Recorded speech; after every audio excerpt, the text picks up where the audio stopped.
Sebelumnya, kalian subscribe dulu channel ini agar kalian tidak ketinggalan video terbaru dari channel kami.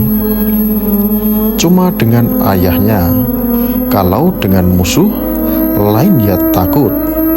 Saya jadi sangat malu jika dilihat orang-orang Pajang, sebab dapat dikatakan sebagai orang yang tidak tahu kebijakan. Lebih baik bermusuhan dengan orang dari negara lain yang lebih besar dari Pajang.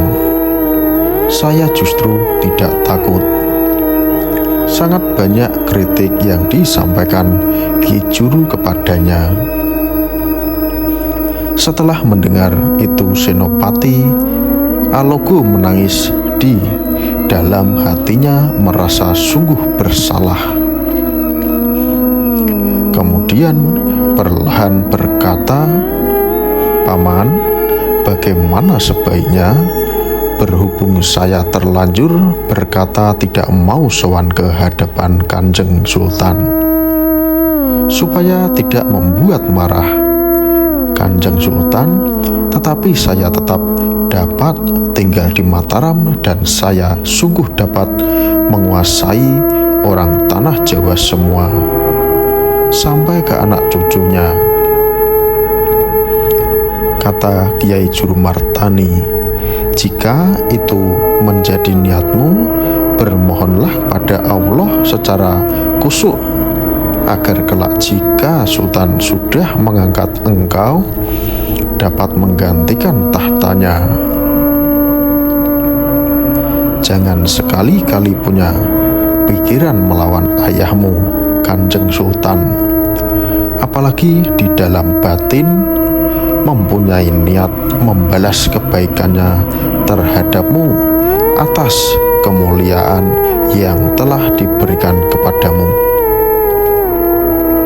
Demikian pula atas pengangkatan dirimu menjadi putranya, serta segala macam kepandaian dan kelebihan yang dilimpahkan kepadamu.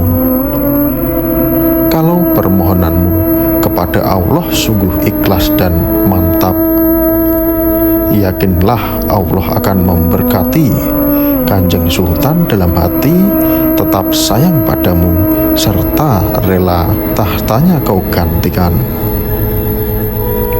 Senopati Langga begitu besar terima kasihnya kepada pamannya, serta akan melaksanakan semua ajaran itu.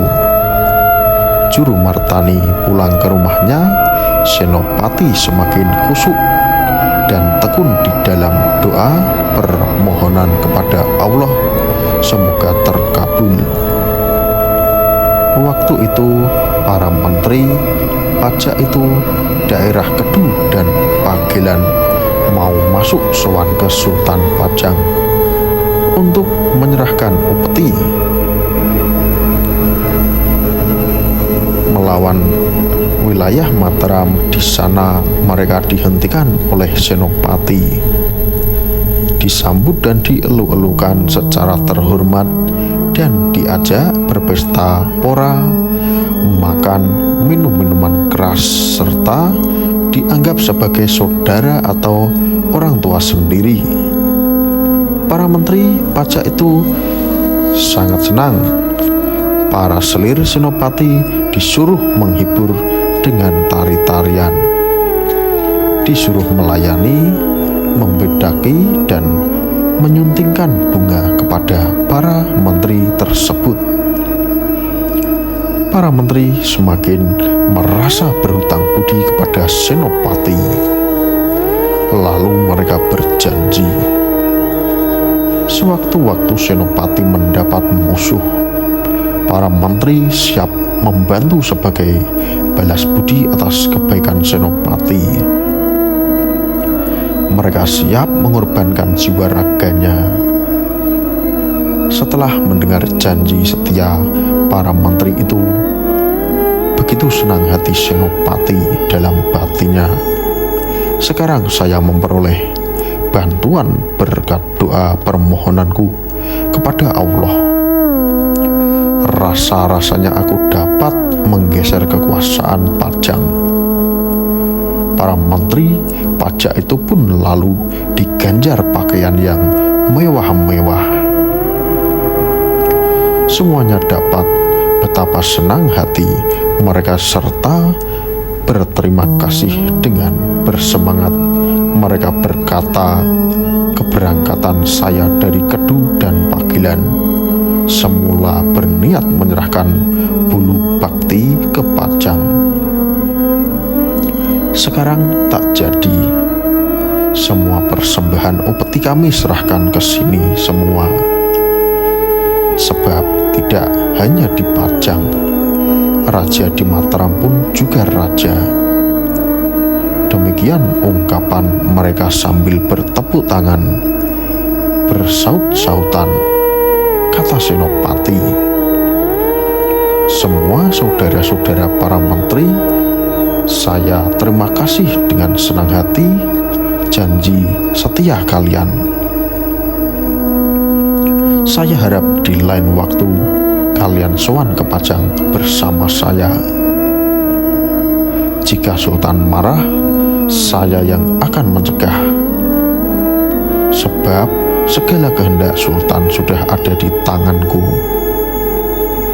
Nah, kepada saudara-saudaraku semua, jika ada yang ingin mendapat gelar Demang, Rangga, Ngabehi, atau Tumenggung, saya sudah diberi gelar. Wewenang untuk memberikan gelar-gelar tersebut oleh Kanjeng Sultan. Para menteri setelah mendengar itu semakin bergembira. Mereka memuliakan Senopati. Mereka menari-nari sambil memamerkan kedikdayaannya. Ada yang menerbangkan tombak, jembing, batu-batu hebat. Satu dacin lalu disambut dengan dada atau punggung. Semua tidak menimbulkan apa-apa, sebab para menteri itu sakti dan kuat.